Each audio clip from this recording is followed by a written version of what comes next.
Alam niyo ba kung anong tawag sa asawa ni tita? Tito. My God! Hindi ko mabuksan yung pinto. Nakalimutan ko yung sushi. Walang iya ka. Manloloko ka. Hype ka. Ayan kasi, yung mga bakla, hindi nagbayad ng lalaki. Ayan tuloy, na-vogue-vogue. Oh my God! Ang baho dito. Amoy kiki.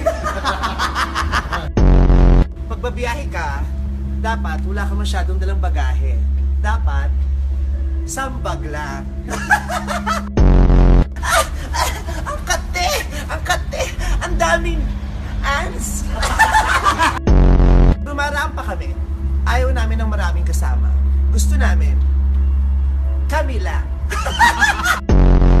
Kung gusto nyo mag-shopping, dito kayo pupunta kasi hindi mahal. Murray lang.